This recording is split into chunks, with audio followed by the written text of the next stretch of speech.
नमस्कार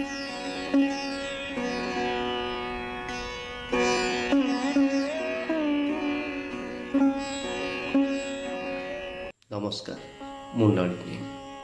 जीवन दुईटी निआर समावेश रे गढ़ा यही जीवन। जन्म हेउ हेउ एंतुड़ीर निआ पुणी मरण मुखारे चाहि रही थाए निआ। एई दुई निआर संपर्क किछि क्षण पाई अकाले ग्रास करि दियंती निमिषक मध्यरे। किए बा जाने कहार पाଳି आग आसे तो कहार पछ। एई किछि दिन तले अकस्मात भावे घटिगला मोर प्रिय बंधु अग्रज दिलीप भाई दिलीप कुमार चौधरी तांकर मृत्यु। अवश्य बहु आगरू रोगाग्रस्त हुई शଯ୍ୟାଶାयୀ थिले सत, किंतु कम बयस रे अनेक स्वप्नर आशा को दूरे से चलीगले आर पारिक। जड़े निर्भीक साहसी दक्ष संगठक साहित्य साधनार ब्रती हुई सत्यर सामना करने को अहरह चेष्टा करुथिबा मनुष्य सी जीवन युद्ध रे हार मानी चलीगले एही दुनिया रे। हारीगले सिना जीवन युद्ध रे किंतु साजिगले अजात शत्रु। दिलीप तुम्हें अजात शत्रु। बहु दिन आगरू परिचय थिले मध्य से 2005 जून रे नेताजी सारस्वत मंचर मंगधरी द्वितीय सभापति रूपे विराजमान हेले।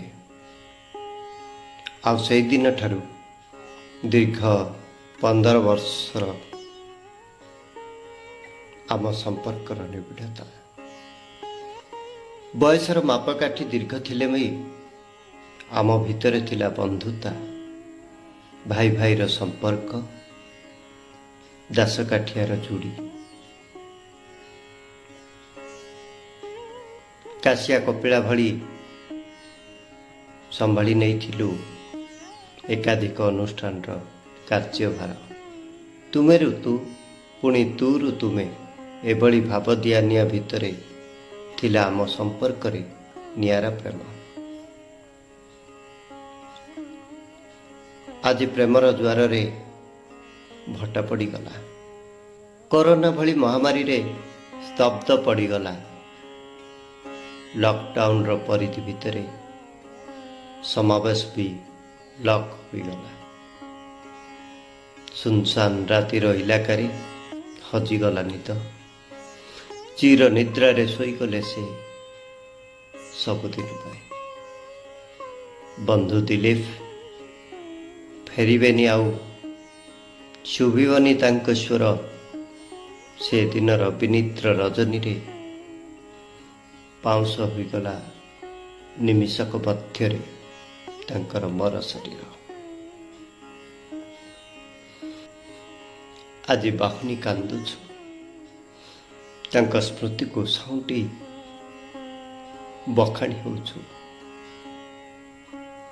अनेक कथा से ता फेरिबेनी, केबे भी फेरिबेनी, किंतु तांको अकुआ कथा सबको मने पकाई तांको अमर आत्मार सद्गति पाई एतिकी ही कामना करुछु। से जोठी थांतु भलरे थांतु। प्रभु जगन्नाथ सदय हुअन्तु। यह ही नेताजी सारस्वत मंच परिवार तरफ अश्रुल श्रद्धांजलि।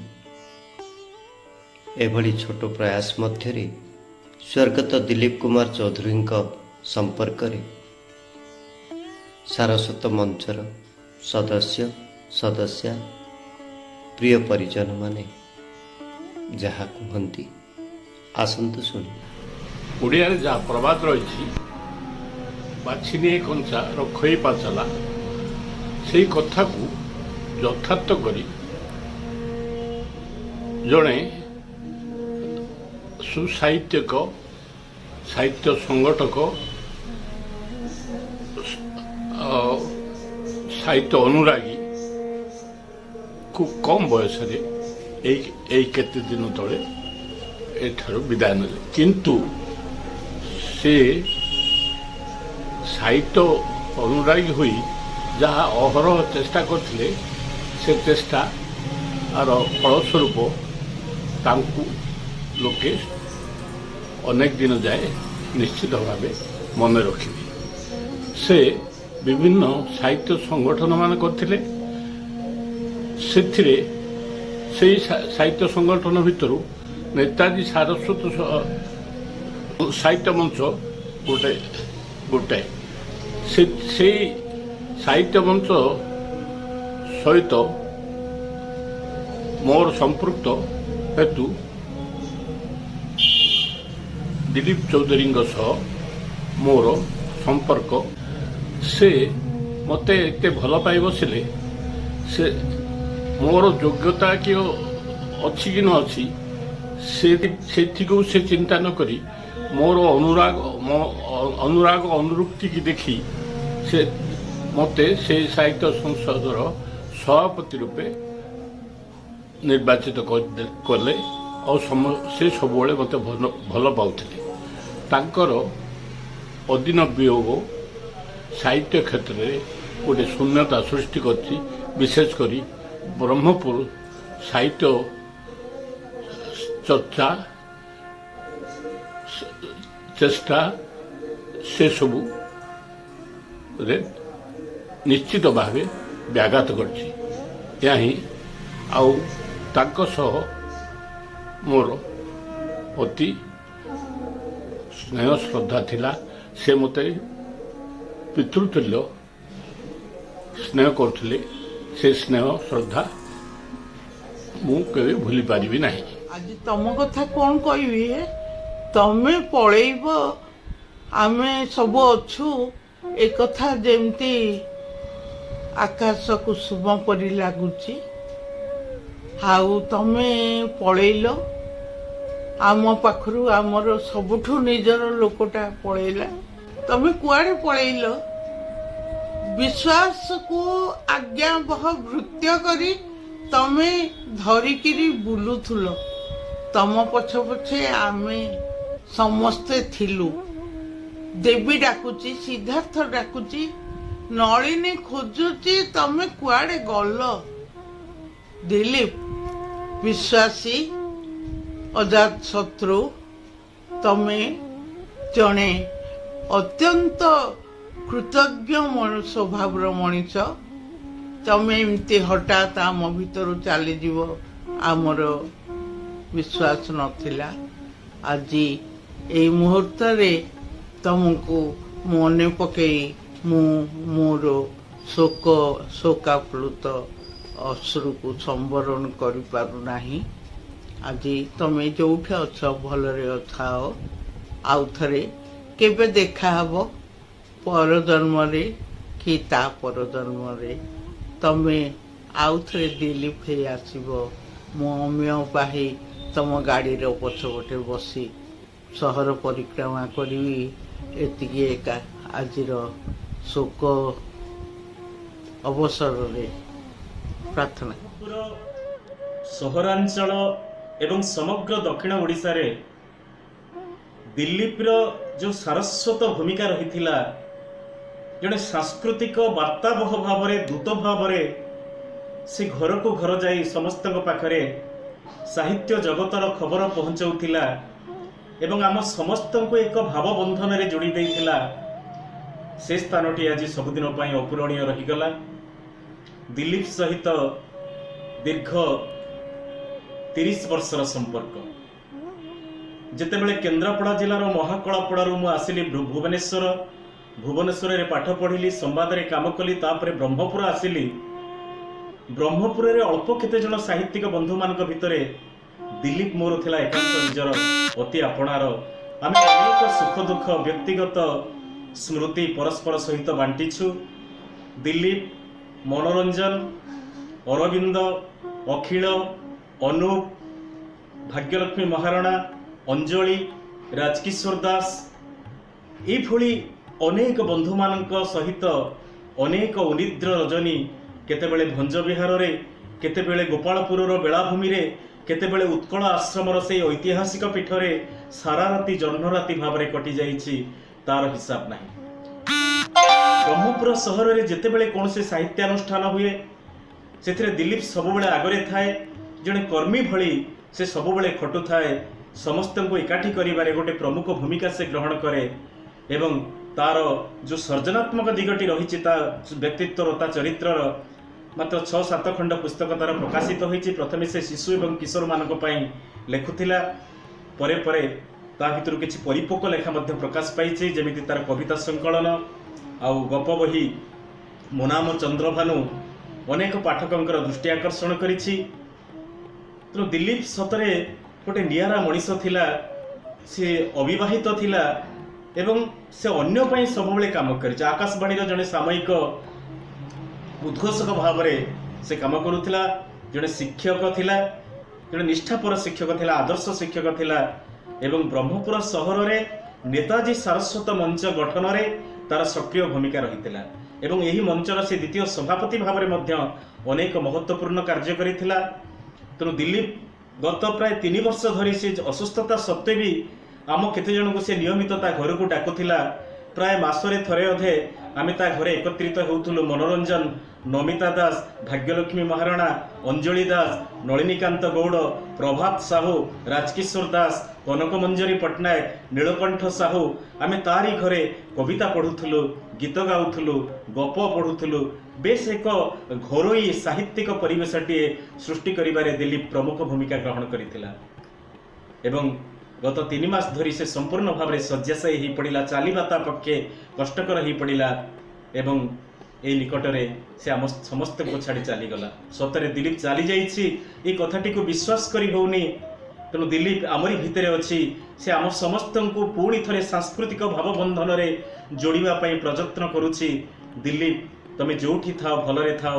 ମୁଁ ପରମ ବ୍ରହ୍ମ ଜଗନ୍ନାଥଙ୍କ ପାଖରେ ତମ ଆତ୍ମାର ଶାନ୍ତି ଓ ସଦ୍ଗତି କାମନା କରେ। ସାରସ୍ୱତ ମଞ୍ଚ ତା ବିଷୟରେ କ'ଣ ବା କହିବି।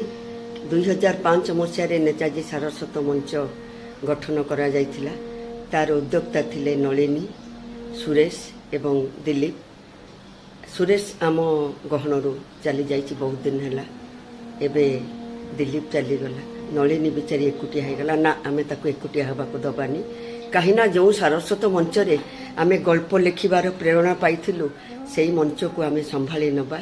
କାଛିଆ କପିଳା ପ୍ରକୃତରେ ସେମାନେ ଥିଲେ। ଆଜି କାଛିଆ ଚାଲିଯାଇଛି ସିନା, କପିଳା ଅଛି। ଆମେ ବି ସେ କପିଳକୁ ବଞ୍ଚେଇ ଦେବା ଏବଂ ନେତାଜୀ ସାରସ୍ୱତ ମଞ୍ଚକୁ ଆମେ ପୁନର୍ବାର ଗଠନ କରି ତାକୁ ବଞ୍ଚେଇ ରଖିବା। ଦିଲ୍ଲୀପ ପ୍ରତି ଆମେ ଏତିକି ଶ୍ରଦ୍ଧାଞ୍ଜଳି ଦେବା। ଦିଲ୍ଲୀପ ତ କେବଳ ମୋର ନଥିଲା, ଦିଲ୍ଲୀପ ଥିଲା ସମସ୍ତଙ୍କର ସ୍ନେହର ପାତ୍ର। ଘର ଘର ବୁଲି ସେମାନେ ଡାକି ନେଉଥିଲେ ଦିଲ୍ଲୀପ, ନଳିନୀ ଆମମାନଙ୍କୁ। ସେ ସ୍ମୃତି ଭୁଲିବାର ନାହିଁ। ତଥାପି ଦିଲ୍ଲୀପ ରହିଛି ମୋ ଚେତନାରେ, ମୋ ମନରେ, ମୋ ମାନସରେ। ଆଜି ଦିଲ୍ଲୀପ ପ୍ରତି ମୁଁ ଏତିକି ଶ୍ରଦ୍ଧାଞ୍ଜଳି ଦେଉଛି। ଯେଉଁଠି ଥିଲେ ବି ଭଗବାନ ତାକୁ ସୁଖରେ ରଖୁ। ଦିଲ୍ଲୀପ ବାବୁ ବର୍ତ୍ତମାନ ଆମ ଗହଣରେ ନାହାନ୍ତି। ମର ଶରୀର ମାଟିରେ ଲୀନ ହୋଇଯାଇଛି, ପଞ୍ଚଭୂତ ଲୀନ ହୋଇଯାଇଛି ଏବଂ ତଥାପି ତାଙ୍କର ସ୍ମୃତିଚାରଣ କରିବାକୁ ଆମେ ବାଧ୍ୟ। କାରଣ ସେ ଥିଲେ ଜଣେ ସୁସାହିତ୍ୟିକ ଏବଂ ସେ ଜଣେ ଥିଲେ ଉତ୍ତମ ସଂଗଠକ ଏବଂ ବନ୍ଧୁଟିଏ। ତେଣୁ ତାଙ୍କର ଅବର୍ତ୍ତମାନରେ ଆମେ ସ୍ମୃତିଚାରଣ କରୁଛୁ। ତାଙ୍କର ସେ ଜଣେ ପ୍ରାଥମିକ ସ୍ତରରେ ଶିଶୁ ସାହିତ୍ୟ ଭାବରେ ପରିଚିତ ଥିଲେ। ପରବର୍ତ୍ତୀ ପର୍ଯ୍ୟାୟରେ ଗଳ୍ପ କବିତା ଲେଖି ବିଭିନ୍ନ ସାହିତ୍ୟ ପତ୍ରିକାରେ ପ୍ରକାଶିତ ହେବା ପରେ ଜଣେ ସାହିତ୍ୟ ଭାବରେ ଉଚ୍ଚକୋଟୀର ସାହିତ୍ୟିକ ଭାବରେ ଉଚ୍ଚ ପ୍ରଶଂସିତ ଏବଂ ସେ ଥିଲେ ଜଣେ ସୁସଂଗଠକ, କଳିଙ୍ଗ ସାହିତ୍ୟ ସମାଜର ସଭ୍ୟ, ନେତାଜୀ ସାରସ୍ୱତ ମଞ୍ଚର ସଭ୍ୟ। ଏତଦ୍ ବ୍ୟତୀତ ବ୍ରହ୍ମପୁର ସହରର ବିଭିନ୍ନ ଅଗ୍ରଣୀ ଅନୁଷ୍ଠାନର ମଧ୍ୟ ସେ ସଭ୍ୟ କର୍ମକର୍ତ୍ତା ଥାଇ ଏଯାବତ କାର୍ଯ୍ୟ ନିର୍ବାହ କରି ଆସୁଥିଲେ ଏବଂ ତାଙ୍କର ବହୁ ସାହିତ୍ୟିକ ବନ୍ଧୁ ଗହଣରେ ସେ ଉଚ୍ଚ ପ୍ରଶଂସିତ ଥିଲେ। ସଂଗଠକ ଭାବରେ ପ୍ରତି ମାସରେ ସେ 1-2ଟି ସାହିତ୍ୟ ଆଶ୍ରମ ନିଜର ବାସଭବନ ମଧ୍ୟ ଆୟୋଜିତ କରୁଥିଲେ। ବର୍ତ୍ତମାନ ତାଙ୍କର ଅବର୍ତ୍ତମାନରେ ଆମେ ତାଙ୍କର ଆତ୍ମାର ସଦ୍ଗତି କାମନା କରିବା ସଙ୍ଗେ ସଙ୍ଗେ ଏହି ସ୍ମୃତିଚାରଣ ଉତ୍ସବରେ ବା ଆଜିର ଏହି କାର୍ଯ୍ୟକ୍ରମରେ ମୁଁ ତାଙ୍କୁ ଶେଷ ଶ୍ରଦ୍ଧାଞ୍ଜଳି। ସାହିତ୍ୟିକ ଦିଲ୍ଲୀପ ଚୌଧୁରୀ ମୋର ଜଣେ ଅନ୍ତରଙ୍ଗ ସାହିତ୍ୟିକ ବନ୍ଧୁ ଥିଲେ। ମୁଁ ତାଙ୍କୁ ସବୁବେଳେ ସାନ ଭାଇ ପରି ଦେଖେ। ସେ ବହୁତ ଗୁଡ଼ିଏ ଗଳ୍ପ କବିତା ସୃଷ୍ଟି କରି ଯାଇଛନ୍ତି। ତାଙ୍କର ପ୍ରତ୍ୟେକଟି ସୃଷ୍ଟି ଭିତରେ ସ୍ୱତନ୍ତ୍ରତା ଆମେ ଅନୁଭବ କରିଥାଉ। ଜଣେ ଭଲ ମଣିଷ, ଜଣେ ଭଲ ସଂଗଠକ, ଜଣେ ଭଲ ବନ୍ଧୁ ଏବଂ କେବଳ ବନ୍ଧୁ ନୁହନ୍ତି, ଜଣେ ଦରଦୀ ବନ୍ଧୁ ଥିଲେ। ତାଙ୍କର ଅବର୍ତ୍ତମାନରେ ମନ ଦୁଃଖରେ ପ୍ରକୃତରେ ଏତେ ଗଭୀର ଭାବରେ ଦୁଃଖ ଅନୁଭବ କରୁଛି, ଯାହାକି କଥାରେ କହିବା ସମ୍ଭବପର ନୁହେଁ।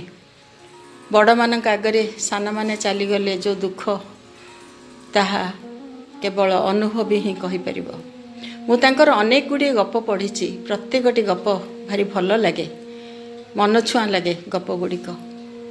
ଦିଲ୍ଲୀପ ବାବୁଙ୍କର ବିୟୋଗ କେବଳ ବ୍ରହ୍ମପୁର ପାଇଁ ନୁହେଁ, ସାରା ଗଞ୍ଜାମବାସୀଙ୍କ ପାଇଁ ଏକ ଅପୂରଣୀୟ କ୍ଷତି, ସାରସ୍ୱତ ଜଗତର ଏକ ଅପୂରଣୀୟ କ୍ଷତି।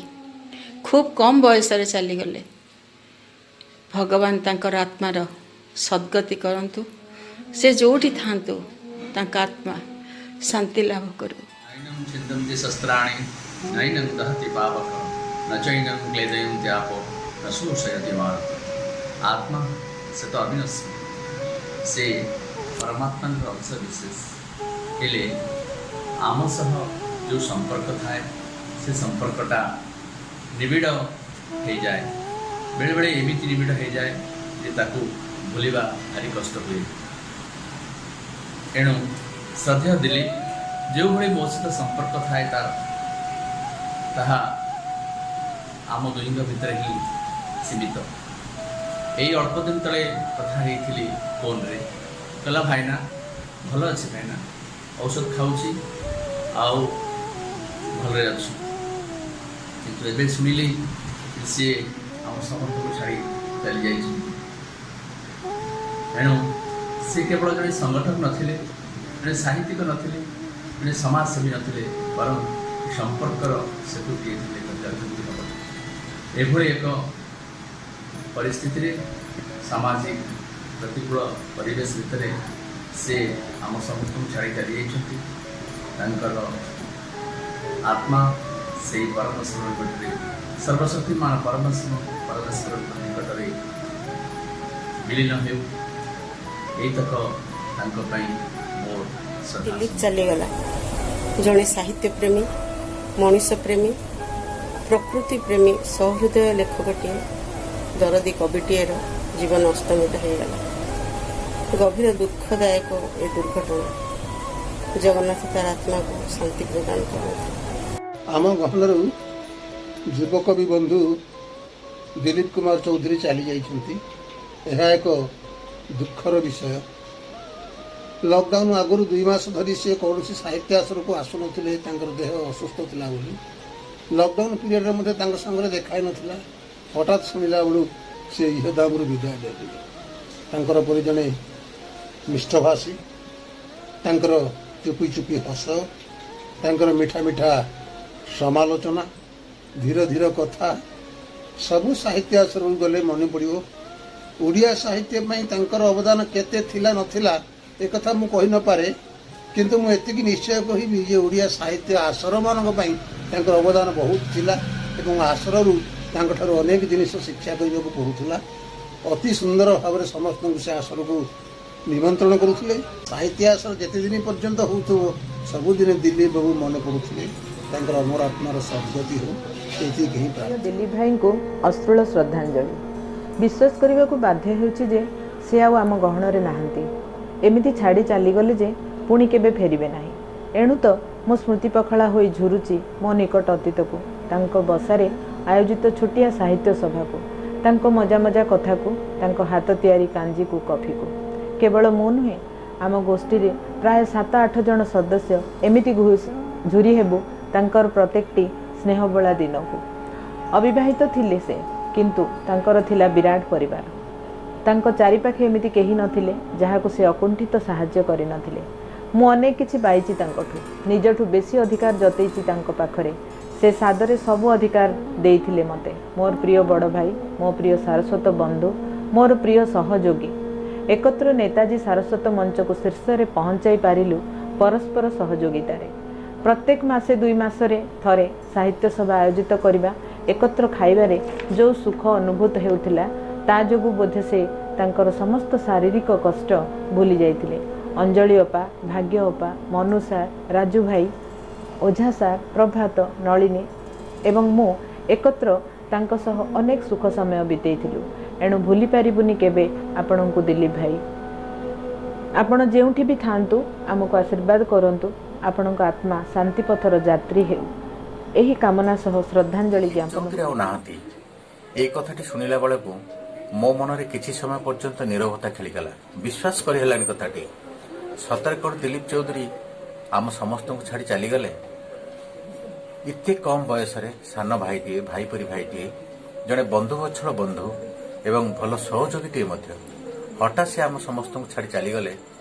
ଇଏ ବହୁତ ଦୁଃଖଦ ଘଟଣା ଏବଂ ମୋତେ ମର୍ମାହତ କରିଛି। ଦିଲ୍ଲୀପ ଚୌଧୁରୀ ଜଣେ ସୁସାହିତ୍ୟିକ, ଏକଥା ସମସ୍ତେ ଜାଣନ୍ତି। ସେ ଜଣେ କବି, ଲେଖକ, ଗାଳ୍ପିକ, ଭଲ ସଂଯୋଜକ ମଧ୍ୟ।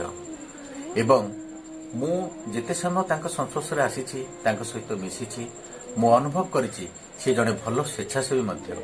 ଯେତେବେଳେ ଯେଉଁ ସମୟରେ ଯାହାର ସୁଖ ଆଉ ଦୁଃଖ ପଡ଼େ, ସିଏ ଆସି ଯୋଗ ଦିଅନ୍ତି ଏବଂ ସମସ୍ତଙ୍କୁ ସହଯୋଗ କରନ୍ତି। ସିଏ ଆଉ ନାହାନ୍ତି ସତ, ହେଲେ ସେ ଛାଡ଼ି ଯାଇଥିବା କୃତି ଆମ ସମସ୍ତଙ୍କ ମନରେ ସବୁଦିନ ପାଇଁ ରହିବ।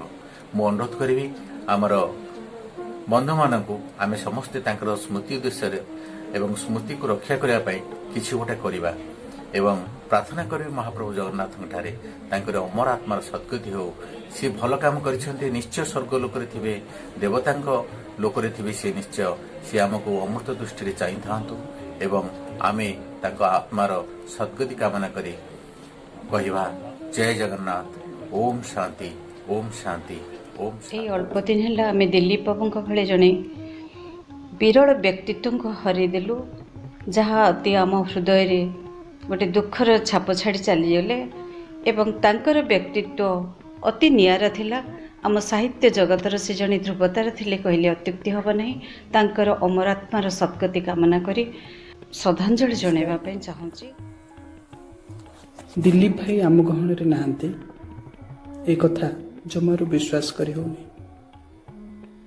ଓଡ଼ିଶାରେ ହାତ ଗଣତି କେତେଜଣ ଶିଶୁ ସାହିତ୍ୟିକ ଭିତରୁ ସିଏ ଥିଲେ ଅନ୍ୟତମ। ବିଭିନ୍ନ ସମୟରେ ଖବରକାଗଜ, ପତ୍ରପତ୍ରିକାରେ ଆସୁଥିବା ଦିଲ୍ଲୀପ ଭାଇ ହଠାତ୍ ଖବରକାଗଜର ପୃଷ୍ଠା ଭିତରେ ସେ ରହିଯିବେ, ଏ କଥା ନିଶ୍ଚିତ ଭାବରେ ଦିଲ୍ଲୀପ ପ୍ରେମୀମାନଙ୍କୁ କଷ୍ଟ ଦେଉଛି। କଥା ପ୍ରସଙ୍ଗରେ ଥରେ ଦିଲ୍ଲୀପ ଭାଇ କହିଲେ ଯେ ରୋଗକୁ ହରେଇବାକୁ ପଡ଼ିବ, ରୋଗ ଆମକୁ ହରେଇ ପାରିବନି। ସତରେ ସେ ରୋଗକୁ ହରେଇଥିଲେ। ସେ ଯେ ରୋଗକୁ ହରଉଥିଲେ, ତାଙ୍କ ଭିତରେ ଏତେ ସହନଶୀଳତା, ଏତେ ଧୈର୍ଯ୍ୟପଣ, ମୁଁ ଦିଲ୍ଲୀପ ଭାଇଙ୍କୁ ଦେଖି ଚକିତ ହେଉଥିଲି। ଦିଲ୍ଲୀପ ଭାଇ ଆଜି ଆମ ଗହଣରେ ନାହାନ୍ତି, ତାଙ୍କର ଅମର ଆତ୍ମାର ସଦ୍ଗତି କାମନା କରୁଛି, ଭଗବାନଙ୍କ ନିକଟରେ ପ୍ରାର୍ଥନା କରୁଛି ଦିଲ୍ଲୀପ ଭାଇ ଯୋଉଠି ବି ଥାଆନ୍ତୁ, ଭଲରେ ଥାଆନ୍ତୁ, ଶାନ୍ତିରେ ଥାଆନ୍ତୁ। ପୁଣି ଥରେ ଧନ୍ୟବାଦ, ନମସ୍କାର। ଆଜି ସୁସାହିତ୍ୟିକ ଏବଂ ନେତାଜୀ ସାରସ୍ୱତ ମଞ୍ଚର ସଂଗଠକ ତଥା ସକ୍ରିୟ ଯୁବ ପ୍ରତିଭା ଦିଲ୍ଲୀପ ଚୌଧୁରୀଙ୍କର ଅକାଳ ବିୟୋଗ ଆମ ପାଇଁ ଏବଂ ଅନେକ ସାହିତ୍ୟ ଅନୁଷ୍ଠାନ ପାଇଁ ନିଶ୍ଚିତ ରୂପେ ଶୂନ୍ୟସ୍ଥାନ ହୋଇ ରହିଗଲା। ସେ ଥିଲା ଜଣେ ସାଧାରଣ ମଣିଷ, କିନ୍ତୁ ଅସାଧାରଣ ବ୍ୟକ୍ତିତ୍ୱର ଅଧିକାରୀ। ନେତାଜୀ ସାରସ୍ୱତ ମଞ୍ଚ ମନକୁ ଆସିଲା ମାତ୍ରେ ପ୍ରଥମେ ଦିଲ୍ଲୀପ ଏବଂ ତା ସହିତ ଯୋଡ଼ି ହୋଇଯାଏ ନଳିନୀ ଗୌଡ଼ର ନାମ। ଏଇ ଦୁଇ ଜଣଙ୍କର ସମ୍ପର୍କ କ୍ଷୀର ଆଉ ନୀର ପରି। ଜଣେ ଖରା ହେଲେ ଆଉ ଜଣେ ଛାଇ। ଯୋଉଠି ଦିଲ୍ଲୀପ ସେଇଠି ନଳିନୀ। ହେଲେ ଆଜି ସେଇ ମୂଲ୍ୟବାନ ପ୍ରତିଭାଟି ଆଭାହୀନ ହୋଇପଡ଼ିଛି।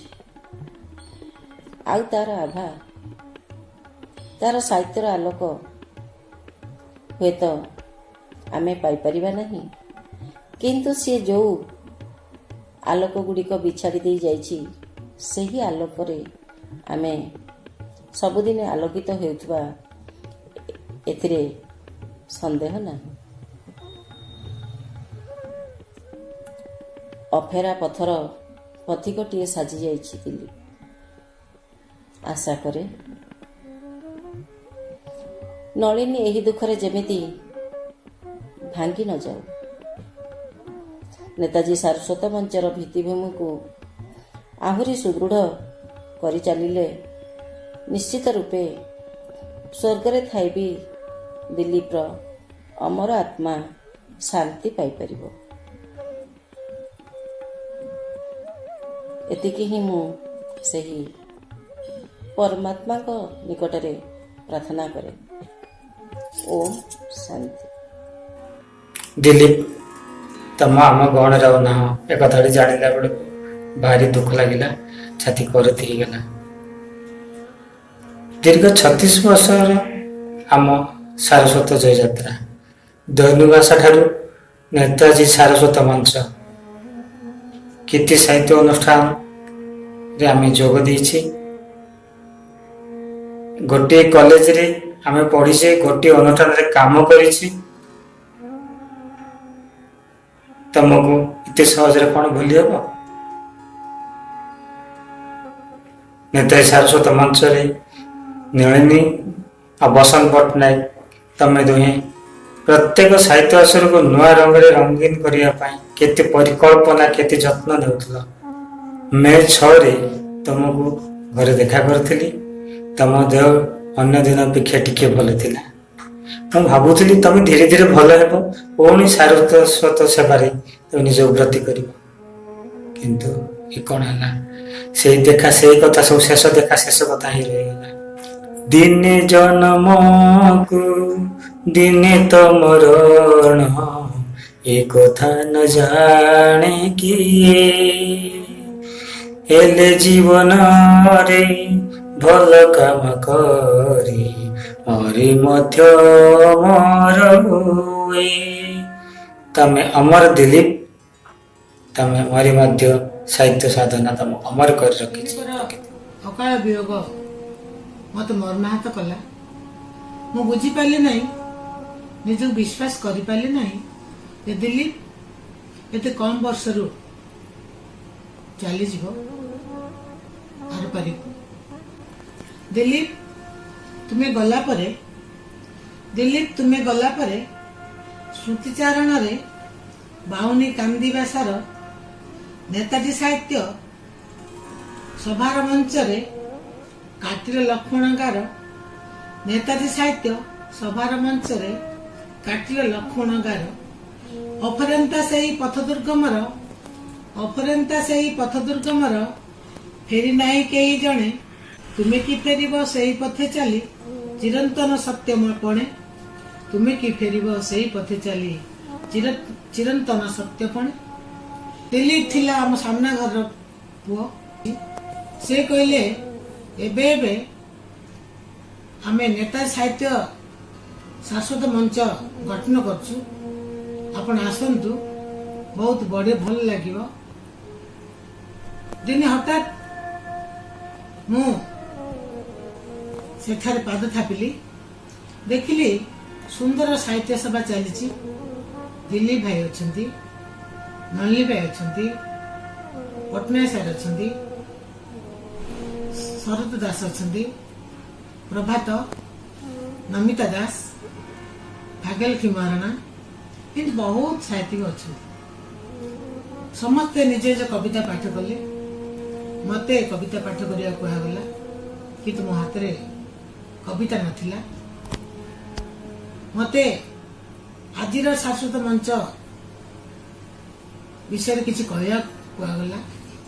ମୁଁ କହିଲି, ଦିଲ୍ଲୀପ ବାହାରକୁ ଆସି କହିଲେ, ମାଉସୀ ତୁମେ ଲେଖୁଛ ଭଲ, କହୁଛ ଭଲ, କାହିଁକି ତୁମେ ସାହିତ୍ୟ ସଭାକୁ ଆସୁନ?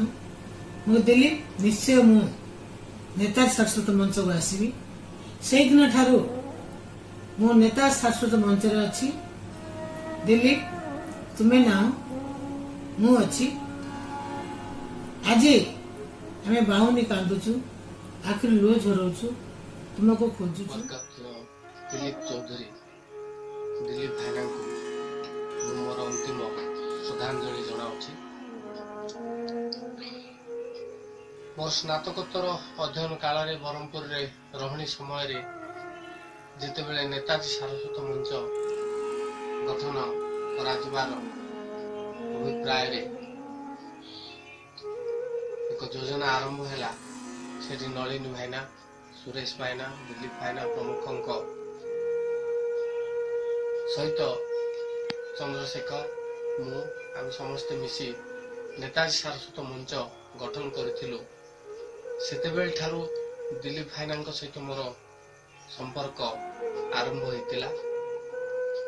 ତା ପୂର୍ବରୁ କଳିଙ୍ଗ ସାହିତ୍ୟ ସମାଜରେ ଦିଲ୍ଲୀପ ଭାଇନାଙ୍କ ସହିତ ଦେଖା ହେଇଛି, କିନ୍ତୁ ପରିଚିତ ନଥିଲା। ପ୍ରକୃତ ପରିଚୟ ଆମର ଆରମ୍ଭ ହେଲା ନେତାଜୀ ସାରସ୍ୱତ ମଞ୍ଚର ସାହିତ୍ୟ ଆସର ମଧ୍ୟରେ, ଏବଂ ସେଇଠୁ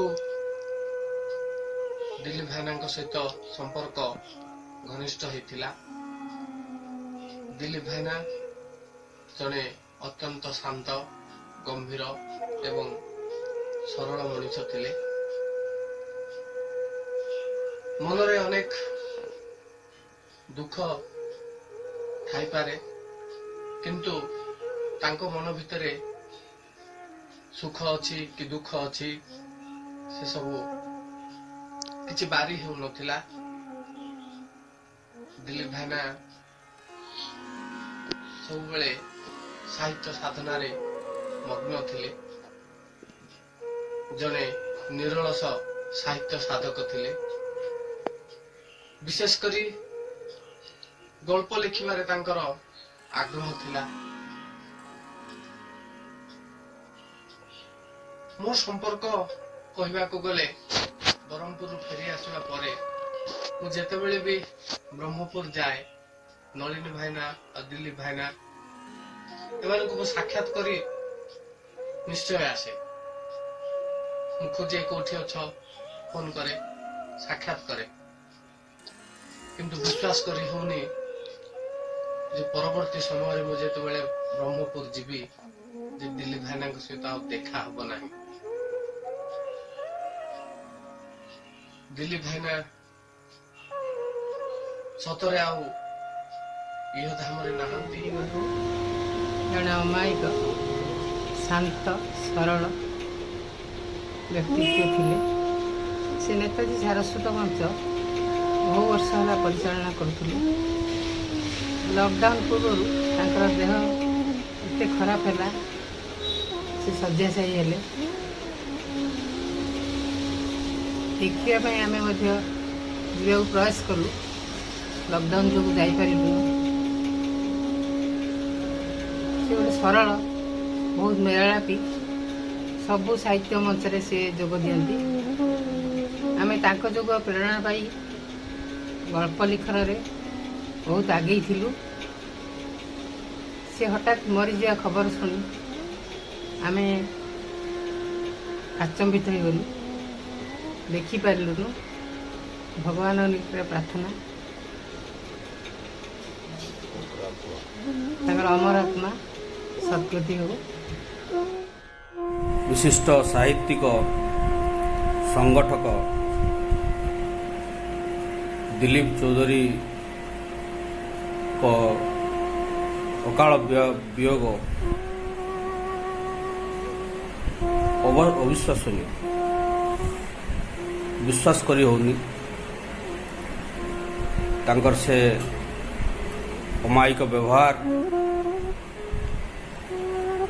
ଅନାବିଳ ସ୍ନେହ ଶ୍ରଦ୍ଧା ଆଜି ବି ମନେ ପଡ଼େ। କିଛି ଜଣ ଚାଲିଗଲା ପରେ ଲାଗେ ଯେ ତାଙ୍କ ଯିବାଟା ଉଚିତ ନଥିଲା। ତଥାପି ସାହିତ୍ୟ କ୍ଷେତ୍ରରେ ସେ ଯେଉଁ ସଂଗଠକର ଭୂମିକା ଗ୍ରହଣ କରିଥିଲେ, ସାହିତ୍ୟର ଉନ୍ନତି ବିକାଶ ପାଇଁ ସେ ଯେଉଁ କାର୍ଯ୍ୟ କରିଯାଇଥିଲେ, ତାଙ୍କର ସେହି ଅପୂର୍ଣ୍ଣ କାର୍ଯ୍ୟକୁ ଆମେ ସମାପନ କରିବା ଭିତର ଦେଇ ତାଙ୍କ ପ୍ରତି ଶ୍ରଦ୍ଧାଞ୍ଜଳି ଜ୍ଞାପନ କରିବା ଏବଂ ଆସନ୍ତୁ ସମସ୍ତେ ମିଶି ଦିଲ୍ଲୀପ ଭାଇଙ୍କ ସେ ସ୍ୱପ୍ନକୁ, ସେ ଅଧୁରା କାର୍ଯ୍ୟକୁ, ଭାଷା ସାହିତ୍ୟକୁ ଆହୁରି ଉନ୍ନତିର ସୋପାନକୁ ନେଇଯିବା। ଏଇଟା କରିପାରିଲେ ହିଁ ତାଙ୍କ ପ୍ରତି ପ୍ରକୃତ ଶ୍ରଦ୍ଧାଞ୍ଜଳି ହେବ। ମୋ ଅନ୍ତରରୁ ତାଙ୍କ ପ୍ରତି ଗଭୀର ଶ୍ରଦ୍ଧାଞ୍ଜଳି ଜ୍ଞାପନ କରୁଛି। ବହୁତ ବଡ଼ ସାହିତ୍ୟିକ ଥିଲେ। ତାଙ୍କ ଲେଖା ଗଳ୍ପ ଖୁବ୍ ସୁନ୍ଦର, ମନଲୋଭା ମନ ଛୁଆଁ ଗପ ତାଙ୍କର। ଆଉ ତାଙ୍କ ବିୟୋଗ ଶୁଣିକି ମୁଁ ବହୁତ ମର୍ମାହତ, ମୋତେ ବହୁତ କଷ୍ଟ ହେଲା। ମୋତେ ସବୁବେଳେ କହିବେ ଗପ ଲେଖିକି ଆଣ, ମୁଁ ଦେଖିବି, ଏଠି ପଢ଼ିବି, ମୁଁ ପଢ଼େ, ସେ ଶୁଣନ୍ତି। ଆଉ ନେତାଜୀ ତ କହିଲେ ସେ ତାଙ୍କୁ ଦିଲ୍ଲୀପ ଚୌଧୁରୀକୁ ଏକା ବୁଝାଏ। ମୁଁ ସେଇଠି ପ୍ରଥମରୁ ଜାଣିଛି। ଗପ ଲେଖା ଲେଖି କଲେ ତାଙ୍କ ପାଖକୁ ନେଇକି ଯାଏ। ଆଉ ଏତେ ଦୁଃଖରେ, ଏତେ ଅକାଳରେ ବିୟୋଗ ହେଇଯିବ, ଜମା ସହ୍ୟ କରି ହେଉନି। ଆଉ ତାଙ୍କ ଲାଗି ତ ବହୁତ ମର୍ମାହତ। ତାଙ୍କ ଅକାଳ ବିୟୋଗ ଶୁଣିକି ବହୁତ କଷ୍ଟ ହେଲା, ସମସ୍ତଙ୍କୁ ବି କଷ୍ଟ ହେଲା, ମୋତେ ବି ବହୁତ କଷ୍ଟ ହେଲା। ମୁଁ ଭାବୁଛି ମୋ ନିଜ ଲୋକ, ମୋ ହାତ ପାଆନ୍ତା ଲୋକଟା ଚାଲିଗଲା। ଆକସ୍ମିକ ବିୟୋଗ ସମ୍ବାଦ ପାଇ ମୁଁ ମର୍ମାହତ। ବିଶ୍ୱାସ କରିହେଉନାହିଁ, ଦିଲ୍ଲୀପ ଭାଇ ଆଉ ଆମ ଗହଣରେ ନାହାନ୍ତି। କେମିତି ବା ବିଶ୍ୱାସ କରିବେ? 2 ତାରିଖ ଦିନ 10 ଘଣ୍ଟା ସମୟରେ 20ରୁ 25 ମିନିଟ୍ ଧରି କଥା ହୋଇଥିବା ମଣିଷଟି ଯେ 10 ଦିନ ବେଳକୁ ଆଉ ଆମ ଗହଣରେ ନାହାନ୍ତି, ଏକଥା କିଏ ବା ବିଶ୍ୱାସ କରିବେ? ହଁ, ଏକଥା ସତ। ସେ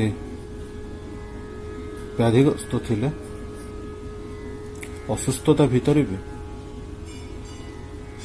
ନିଜ ଯନ୍ତ୍ରଣାକୁ କାହା ଆଗରେ ସେ ପ୍ରକାଶ କରିନାହାନ୍ତି। ନିଜକୁ ସାରସ୍ୱତ ସାଧନାରେ ହଜାଇ ଦେଇଛନ୍ତି, ମଜାଇ ଦେଇଛନ୍ତି ଓ ନିଜକୁ ଚଳଚଞ୍ଚଳ କରି ନେଇଛନ୍ତି। ସାହିତ୍ୟ ସାଧନା ସହ ବହୁ ସାରସ୍ୱତ ଅନୁଷ୍ଠାନରେ ସେ ଆଜି ପର୍ଯ୍ୟନ୍ତ ସକ୍ରିୟ ଭୂମିକା ଗ୍ରହଣ କରି ଆସିଛନ୍ତି। ଗତ 3 ମାସ ଧରି ବହୁ ଅସୁସ୍ଥତା ଭିତରେ ମଧ୍ୟ ସେ ସାହିତ୍ୟ ସାଧନାରେ ନିଜକୁ ନିୟୋଜିତ କରି ରଖିଛନ୍ତି। ଆମ ଦୁହିଁଙ୍କ ଭିତରେ ଫୋନର ବାର୍ତ୍ତାଳାପ ବି ଥିଲା ସାହିତ୍ୟ, ସାହିତ୍ୟ ସାଧନା ଏବଂ ସାରସ୍ୱତ ସଂଗଠନକୁ ନେଇ ହିଁ କଥାବାର୍ତ୍ତା। ସେ ଯେ ଆମକୁ ଛାଡ଼ି ଏତେ ଶୀଘ୍ର ଚାଲିଯିବେ, ତାହା ସହଜରେ ଗ୍ରହଣ କରିହେଉନି। କେବଳ ଏତିକି କହିବି, ଦିଲ୍ଲୀପ ଭାଇ ଯେଉଁଠି ଥାଆନ୍ତୁ, ଭଲରେ ଥାଆନ୍ତୁ। ତାଙ୍କର ଆତ୍ମାର ସଦ୍ଗତି ହେଉ। କେବଳ ଏତିକି କହିବି, ଅଫେରା ପଥର ପଥିକ ହେ ତୁମେ ଦିଲ୍ଲୀପ ଭାଇ, ଅଫେରା ପଥର ପଥିକ ହେ ତୁମେ ଦିଲ୍ଲୀପ ଭାଇ। ଯଦି କେବେ ଫେରି ଆସ, ବାଣ୍ଟି ଦେବ ଯେତେ ସାଥେ ଆଣିଥିବା ସ୍ୱର୍ଗୁ ପାରିଜାତ ଫୁଲବାସ, ସ୍ୱର୍ଗୁ ପାରିଜାତ ଫୁଲବାସ। ଜୟ ଜଗନ୍ନାଥ। ସେଦିନ ସକାଳୁ ସକାଳୁ ହ୍ୱାଟ୍ସଆପ୍ର ପ୍ରତ୍ୟେକ ଗ୍ରୁପ୍ରେ କେବଳ ଗୋଟିଏ କଥା, ବିଶ୍ୱାସ କରିହେଲାନି, ଆମମାନଙ୍କର ଅତି ପ୍ରିୟ ଦିଲ୍ଲୀପ ବାବୁ ଆଉ ନାହାନ୍ତି ଇହ ଧାମରେ। ହସ ହସ ମୁହଁ, ଅଳ୍ପ ଅଳ୍ପ କଥା ତାଙ୍କୁ ପ୍ରିୟ କରିପାରିଥିଲା ସମସ୍ତଙ୍କର। ମୋତେ ସେ ସବୁବେଳେ ନେତାଜୀର ସୁଚେତା ବୋଲି କହନ୍ତି, ଆଉ ଛୋଟ ଛୋଟ ଗଳ୍ପ ଲେଖିବା ପାଇଁ ପ୍ରେରଣା ଦିଅନ୍ତି। ଏଇ କିଛି ଦିନ ପୂର୍ବେ, ଏଇ ଲକଡାଉନ୍ ଭିତରେ ତାଙ୍କ ସହିତ ଟେଲିଫୋନ୍ ମାଧ୍ୟମରେ କଥାବାର୍ତ୍ତା ହେଇଥିଲି। କଣ୍ଠସ୍ୱର ଏକଦମ କ୍ଲିଅର ଥିଲା, ଭଲ ଭାବରେ କଥାବାର୍ତ୍ତା ହେଇଥିଲେ, ଭଲ ମନ୍ଦ କଥା ପଚାରିଥିଲେ, ଲେଖାଲେଖି ବିଷୟରେ ପଚାରିଥିଲେ ଏବଂ ତାଙ୍କର ଅସୁସ୍ଥତା କଥା ବି ସେ ଏ ଭିତରେ ମୋତେ ଜଣାଇଥିଲେ। ମୁଁ କହିଥିଲି, ଦିଲ୍ଲୀପ ବାବୁ, ଆପଣ ଶୀଘ୍ର ସୁସ୍ଥ ହୋଇଯାଆନ୍ତୁ। ଏଇ ଲକଡାଉନ୍ ପରେ ପରେ ପୁଣି ସାହିତ୍ୟ ଆଶ୍ରୟ ଆରମ୍ଭ ହୋଇଯିବ, ଆଉ ସେଠି ସମସ୍ତଙ୍କ ସହିତ ପୁଣି ଦେଖା ହେବ। କିନ୍ତୁ ଈଶ୍ୱରଙ୍କର ବରାଦ ଥିଲା ଅଲଗା ପ୍ରକାରର। ଲେଖକଟିଏ ତ ସବୁବେଳେ ମରିବି ଅମର। ଦିଲ୍ଲୀପ ବାବୁ ତାଙ୍କ ଲେଖନୀ ଦ୍ୱାରା ସବୁବେଳେ ଅମର ହୋଇ ରହିଯାଇଛନ୍ତି ଆମମାନଙ୍କ ନିକଟରେ। ତାଙ୍କର ଅମର ଆତ୍ମାର ସଦ୍ଗତି କାମନା ଛଡ଼ା ଆଉ କ'ଣ ବା ଆମେ କରିପାରିବା ତାଙ୍କ ପାଇଁ? ତେଣୁ ଈଶ୍ୱରଙ୍କର ପାଖରେ ତାଙ୍କର ଅମର ଆତ୍ମାର ସଦ୍ଗତି ହେଉ, ଏହା ହିଁ ମୋର କାମ। ସକାଳେ ଫୋନ୍ରେ କଥା ହେଇଥିଲି, ମଧ୍ୟାହ୍ନରେ ଦେଖା କରି ଆସିବା କହି ମୁଁ କାର୍ଯ୍ୟ ବ୍ୟସ୍ତରେ ଯାଇପାରିଲିନି। ରାତିରେ ଖବର ପାଇଲି ସେ ଚାଲିଗଲେ। ଏକଥାକୁ ମୁଁ କେମିତି ବିଶ୍ୱାସ କରିପାରୁନି। ହେଲେ ବିଦ୍ରୋହ ନିଷ୍ଠୁର ନିର୍ଦ୍ଧାନକୁ ମାନିବାକୁ ବାଧ୍ୟ। ଦିଲ୍ଲୀପ ଭାଇଙ୍କ ଦେହାବସାନ ମୋ ପାଇଁ ଏକ ଅକଳନୀୟ କ୍ଷତି। ସେ ଥିଲେ ମୋ ସାହିତ୍ୟ ଜୀବନର ପ୍ରେରଣାର ଉତ୍ସ, ମୋ ମାର୍ଗଦର୍ଶକ। ମୋର ସବୁ ଗପ କବିତାର ସେ ଥିଲେ ପ୍ରଥମ ପାଠକ। ଲେଖାଟିଏ ମନକୁ ଆସିଲା ମାତ୍ରେ ଯେମିତି ସେମିତି ଲେଖିଦେଇ ତାଙ୍କ ପାଖରେ ପହଞ୍ଚାଏ, ନହେଲେ ଫୋନ୍ରେ ଶୁଣାଏ। ସେ ମୋଠୁ ବୟସରେ ଯଥେଷ୍ଟ ବଡ଼ ହୋଇଥିଲେ ମଧ୍ୟ ତାଙ୍କ ସହ ମୋର ସମ୍ବୟସ ବନ୍ଧା ଥିଲା। ନିତିଦିନ ମିଳାମିଶା, ଗୁଲି ଖଟି, ଆଲୋଚନା, ବୁଲାବୁଲି ଚାଲିଥିଲା ଆମ ଦୁଇଙ୍କ ଭିତରେ। ତାଙ୍କ ସହ ଅନେକ ସାହିତ୍ୟ ଉତ୍ସବ ଯୋଗ ଦେଇଛି। ଅନେକ ସାହିତ୍ୟିକଙ୍କ ସହ ସେ ମୋର ପରିଚୟ କରିଦେଇଛନ୍ତି। ତାଙ୍କରି ପାଇଁ ମୁଁ ଆଜି କେତେଜଣ ସାହିତ୍ୟିକ ବନ୍ଧୁଙ୍କୁ ପାଇଛି। ଲାଗୁଥିଲା ସତେ ଯେମିତି ସେ ସାହିତ୍ୟ ପାଇଁ ବଞ୍ଚୁଥିଲେ।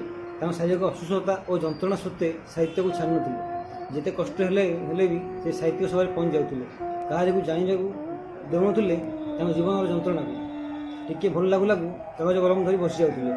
କାର୍ଯ୍ୟ ବ୍ୟସ୍ତତା ଭିତରେ ସବୁଦିନ ଦେଖା ନ ହୋଇପାରିଲେ ବି ଫୋନ୍ କଲ୍, ହ୍ୱାଟ୍ସଆପ୍ କି ଫେସବୁକ୍ ମେସେଜରେ ଆମ ଭାବଭୂମି ନୀତି ନିଶ୍ଚୟ ହେଉଥିଲା। ଦୀର୍ଘ ବର୍ଷର ସମ୍ପର୍କ ଭିତରେ ତାଙ୍କ ସହ ଅନେକ ଘଟଣା ମଧୁର ସ୍ମୃତି ହୋଇ ଚିରକାଳ ରହିଯିବ। ତାହା କହିବାକୁ ଭାଷା ଅଣ୍ଟିବନି, ଲେଖିଲେ ପୃଷ୍ଠା ଅଣ୍ଟିବନି। ତାଙ୍କୁ ସାରା ଜୀବନ ଝୁରି ହେବା ହିଁ ତାଙ୍କ ପାଇଁ ପ୍ରକୃତ ଶ୍ରଦ୍ଧାଞ୍ଜଳି। ସେ ଯେଉଁଠି ଥାଆନ୍ତୁ, ଭଲରେ ରୁହନ୍ତୁ, ତାଙ୍କ ଅମର ଆତ୍ମାର ସଦ୍ଗତି ହେଉ ଠାକୁରଙ୍କ ନିକଟରେ। ଦିଲ୍ଲୀପ ଭାଇ ଆଉ ଆଜି ଆମ ଗହଣରେ ନାହାନ୍ତି, ଏକଥା ଏବେ ବି ବିଶ୍ୱାସ କରିହୁଏନି। ଦେହ ଖରାପ ଥିଲା, ଭାଇଙ୍କୁ ଅନେକ ଥର ଡାକିଥିଲି ଘରକୁ ଆସିବା ପାଇଁ। କହୁଥିଲେ ଦେହ ଭଲ ହେଲେ ନଳିନୀ ଭାଇଙ୍କ ସହିତ ସେ ଆସିବେ ବୋଲି। ଭାଇ ସତରେ ଏବେ ବି ଆସିବନି କଥା ମୁଁ ବିଶ୍ୱାସ କରିପାରୁନି। ମୋର ୟଙ୍ଗ ଏଜ୍ରେ, ଯୁବାବସ୍ଥାରେ ମୋର ଭିତରେ ଲୁଚି ରହିଥିବା କବୟତ୍ରୀ କୋଣକୁ ଯଦି ମୋତେ ପରିଚୟକୁ ଆଣିଥିଲେ ତାହେଲେ ସେ ଦିଲ୍ଲୀପ ଭାଇ ହିଁ ଥିଲେ। ନେତାଜୀ ସାରସ୍ୱତ ମଞ୍ଚରେ ସଂଯୋଜିକା ହିସାବରେ ସେ ମୋତେ ଅନେକ ଥର ଦାୟିତ୍ୱ ବି ଦେଇଥିଲେ। ମୁଁ ଏବେ ଜମା ବି ବିଶ୍ୱାସ କରିପାରୁନି ଯେ ସେ ଆମ ଗହଣରେ ଆଉ ନାହାନ୍ତି। ସେ ସତରେ ଆମ ଘରକୁ ଆସିବେ। ଦିଲ୍ଲୀପ ଚୌଧୁରୀଙ୍କର ଗୋଟିଏ କବିତା, ଗଞ୍ଜାମର କବିତା ଘର ବାର୍ଷିକ ମୁଖପତ୍ର ଭାଗୀରଥୀ କବିତାର ଗଙ୍ଗା 2019ରେ ବାହାରିଥିଲା, ଯାହାର ନାଁ ଥିଲା କେବେ ତୁମେ ନାହ କେବେ ଆମେ ନାହୁଁ। ସେ କବିତାର ମର୍ମ ଏବେ ଆମେ ବୁଝିପାରୁଛୁ। ବିଶ୍ୱାସ କରିହେଉନି ଦିଲ୍ଲୀପ ଭାଇ ନାହାନ୍ତି। କବିତା ଏବଂ ଗଳ୍ପ କ୍ଷେତ୍ରରେ ବହୁତ ନାଁ କରିଥିଲେ, ଗଞ୍ଜାମ ଜିଲ୍ଲାକୁ ପରିଚୟ ଦେଇଥିଲେ ସାହିତ୍ୟ କ୍ଷେତ୍ରରେ। ଆମ ଭିତରେ ବହୁତ ସମୟ କଥା ହେଇଥିଲା ଯେ ଗଞ୍ଜାମ ଜିଲ୍ଲାର ଗାଳ୍ପିକମାନଙ୍କୁ ନେଇକି ଗୋଟେ ଗଳ୍ପ ପତ୍ରିକା କରିବା ପାଇଁ। ସେଥିପାଇଁ ମୁଁ ଆୟୋଜନ କରିଛି ଗଳ୍ପ ଗଞ୍ଜାମ। ମୁଁ କାହା ସହିତ କଥା ନ ହେଉଥିଲେ ବି ତାଙ୍କ ସାଙ୍ଗରେ କଥା ହେଉଥିଲି ଏବଂ ତାଙ୍କ ପ୍ରେରଣାରେ ମୁଁ ଏ କାମଟା କରିଥିଲି। କିନ୍ତୁ ମୋ କାମଟି ଅଧା ରଖି ସେ ଛାଡ଼ି ଚାଲିଗଲେ। ମୁଁ ଭାବୁଛି ଓଡ଼ିଶା ସାହିତ୍ୟ ଜଗତରେ ଗଞ୍ଜାମ ଜିଲ୍ଲା ତରଫରୁ ପ୍ରତିନିଧିତ୍ୱ କରୁଥିବା ଏକ ସାହିତ୍ୟିକ ହିସାବରେ ତାଙ୍କର ସ୍ଥାନ କିଏ ନେଇପାରିବେ ନାହିଁ। ଆମେ ଗଭୀର ଶ୍ରଦ୍ଧାଞ୍ଜଳି ଜ୍ଞାପନ କରୁଛୁ। ନମସ୍କାର। ବାର ବାର ମରଣ, ବାର ବାର ଜନନୀ, ଜଠରେ ଶୟନ, ଏହି ତ ଜୀବନ ଚକ୍ର। ହେଲେ ଅସମୟରେ ଝଡ଼ି ପଡ଼ି ଯାଉଥିବା, ନିର୍ବାପିତ ହୋଇଯାଉଥିବା ଜୀବନ ଶିଖା, କ'ଣ କହିବା ତାକୁ? ଏମିତି ଏକ ପ୍ରଦୀପ ଶିଖା ନିର୍ବାପିତ ହୋଇଗଲା। ଅନ୍ଧକାର ଛାଇ ହୋଇଗଲା କେତେ ହୃଦକନ୍ଦରରେ। ହଁ, ଅକ୍ଷତଟିଏ ଦେଇଗଲା ବାଣୀ ଭଣ୍ଡାରକୁ, ଆମ ଓଡ଼ିଆ ବାଣୀ ଭଣ୍ଡାର। ଦିଲ୍ଲୀପ ଭାଇ ଆଜି ଆଉ ନାହାନ୍ତି। ଦିଲ୍ଲୀପ ଭାଇ, ଦିଲ୍ଲୀପ ଚୌଧୁରୀ ଓଡ଼ିଆ ସାହିତ୍ୟ ଜଗତର ଏକ ଉଜ୍ଜ୍ୱଳତମ ଜ୍ୟୋତିଷ୍କ। ହସ ହସ ମୁଖରେ ସ୍ନେହବୋଳା ଶବ୍ଦ, ସ୍ନେହାଲୋକ ପରଶି ଦେଉଥିଲେ ସେ। ଏହି ତ ତାଙ୍କ ବ୍ୟକ୍ତିତ୍ୱର ପରିଚୟ। ଏହି ପରିଚୟ ଆଜିର କି କାଲିର ନୁହଁ, ଦୀର୍ଘ ବର୍ଷର। ଯେତେବେଳେ ନେତାଜୀ ସାରସ୍ୱତ ମଞ୍ଚ ଜନ୍ମ ହୋଇନଥିଲା ପଟେଲ ସାହିତ୍ୟ ସଂସଦରୁ, ଯେତେବେଳେ ଦେଖା ହୁଏ କହନ୍ତି, ନିହାରିକା ଲେଖାଲେଖି ଚାଲିଛି ତ? ଚାଲୁ ରଖ, ସାଧନା ଅବ୍ୟାହତ ରଖ। ସେହି ପ୍ରେରଣାଦେବୀ ବ୍ୟକ୍ତିତ୍ୱର କଲମ ଆଜି ଶୋଇଯାଇଛି ଚିରନିଦ୍ରାରେ। ଆଉ ଆମ ସାରସ୍ୱତ ଦୁନିଆ, ସାଂସାରିକ ଦୁନିଆରୁ ସେ ଏବେ ବହୁତ ଦୂରରେ, ଏକ ଅଦୃଶ୍ୟ ରାଜ୍ୟରେ, ଅଜଣା ଦୁନିଆରେ ଅଫେରନ୍ତା ପଥର ଯାତ୍ରୀଟିଏ ହୋଇଯାଇଛନ୍ତି। ସେ ଅଣଲେଉଟା ପଥରେ। ଦୁଃଖଦ ଖବର ଏହା। ଦୁଃଖର ତରଙ୍ଗ ହୃଦ ବାଲିବନ୍ଧକୁ ବାରମ୍ବାର ଆଘାତ କରି ପଚାରୁଛି, ସତରେ ସେ କ'ଣ ଏ ଦୁନିଆରୁ ହଜିଯାଇଛନ୍ତି, ଚାଲିଯାଇଛନ୍ତି?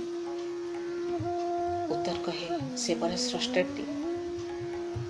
ମୃତ୍ୟୁ ତାଙ୍କର କାହିଁ? ଶିବତ୍ୱର ଅଧିକାରୀ ହୋଇଯାଇଛନ୍ତି ସେ। ମର୍ମାହତ ହୃଦୟ, ଅବୁଝା ମନ ବୁଝେ ନାହିଁ। ସତରେ ଦିଲ୍ଲୀପ ଭାଇ, ତୁମେ ପୁଣି ଫେରିଆସ ଆମ ସାରସ୍ୱତ ଜଗତକୁ, ଏକ ସୁବାସିତ ଫୁଲ ହୋଇ, ଏକ ଉଜ୍ଜ୍ୱଳ ତାରକା ହୋଇ। ପୂରଣ କରିଦିଅ ତମର ସେ ରିକ୍ତ ସ୍ଥାନ। ଘେନ ମୋର ଅଶ୍ରୁଳ ନିବେଦନ, ଅଶ୍ରୁଳ ଶ୍ରଦ୍ଧାଞ୍ଜଳି। ତୁମ ଅମର ଆତ୍ମାର ସଦ୍ଗତି ହେଉ, ଏତିକି ହିଁ ମୋର ପ୍ରାର୍ଥନା। ହ୍ୟାଲୋ ଏଭ୍ରିୱାନ୍, ନେତାଜୀ ସାରସ୍ୱତ ମଞ୍ଚ ତରଫରୁ ମୁଁ ଦିଲ୍ଲୀପ ଭାଇଙ୍କୁ ବହୁତ ବର୍ଷ ତଳେ ସାହିତ୍ୟ ସଭାରେ ମିଶିଥିଲି। ସେ ଜଣେ ଅମାୟିକ ବ୍ୟକ୍ତିତ୍ୱ। ମୋ ମତରେ ସେ ଜଣେ ଅଜାତ ଶତ୍ରୁ ହୋଇଥାଇପାରନ୍ତି। ସାହିତ୍ୟ ତାଙ୍କର ରୁଚି ଥିଲା। ସେ ବହୁତ ସୁନ୍ଦର ଅନୁଗଳ୍ପ, କ୍ଷୁଦ୍ରଗଳ୍ପ, ଛାୟା ଗଳ୍ପ ରଚନା କରୁଥିଲେ। ବହୁତ ସୁନ୍ଦର ଇମେଜ ସବୁ ସେଥିରେ ଦେଉଥିଲେ। ଗଞ୍ଜାମ ଜିଲ୍ଲାର ସାହିତ୍ୟ ଆସର ନିଶ୍ଚୟ ଦିଲ୍ଲୀପ ଭାଇଙ୍କୁ ସବୁବେଳେ ମନେ ପକାଉଥିବ।